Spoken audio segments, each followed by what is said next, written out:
বর্তমান পুলিশের যে অবস্থা, সবাই সন্দেহ পোষণ করে তাদের দিয়ে এই নির্বাচন সুষ্ঠুভাবে সম্পন্ন করা সম্ভব হবে কিনা।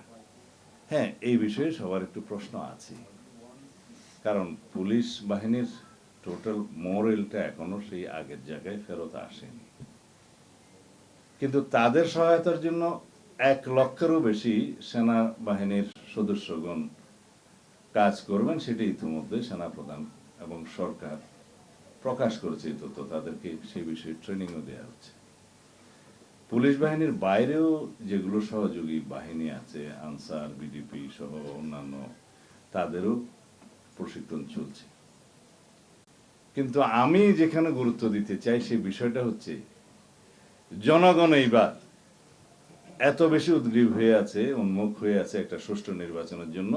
তারাই মূল ভূমিকা পালন করবে। মূলত আইন শৃঙ্খলা রক্ষা বাহিনী হবে গৌণ, মুখ্য ভূমিকা পালন করবে জনগণ। যে সমস্ত ফেসিবাদী শক্তি নিষিদ্ধ ঘোষিত হয়েছে, তাদের কর্মকাণ্ড কি হবে, বা দেশি বিদেশি যে একটা চক্র আছে বাংলাদেশে অস্থিরতা সৃষ্টির জন্য, তাদের তৎপরতা কি হবে। This is the main challenge.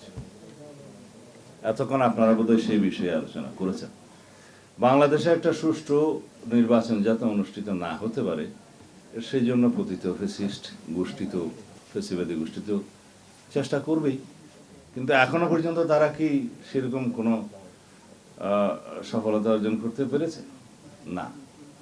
ঝটিকা মিছিল বা গেরিলা টাইপের 2-1টা মিছিল দিয়ে রাতের অন্ধকার অথবা শুভে সাদেকের সময় ফটো টোটো তুলে তাদের নেতাদের কাছে পাঠিয়ে দিচ্ছে। এখন শুভে সাদেকে মিছিল দিলে রাস্তায় কেউ থাকে না, সেই ফটো টোটো ভিডিও টিডিও দিয়ে কৃতিত্ব নেওয়ার চেষ্টা করছে।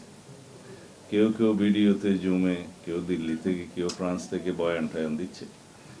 এগুলো বাংলাদেশের মানুষ পাত্তা দেয় না। আমরা যদি ফ্যাসিবাদ বিরোধী জাতীয় ঐক্যটা শক্তিশালী করি, সমুন্নত রাখি এবং এই গণতান্ত্রিক শক্তিটাকে আমরা সম্মান করি, আমাদের মধ্যে বিতর্ক হবে। কিন্তু আমরা যদি এই গণতান্ত্রিক ঐক্যটা, ফ্যাসিবাদ বিরোধী জাতীয় ঐক্যটাকে সমুন্নত রাখি এবং শক্তিতে পরিণত করি, ইনশাআল্লাহ ভবিষ্যতে বাংলাদেশে ফ্যাসিবাদের কোনো উৎপাত এবং উৎপত্তি দুটোই হবে না।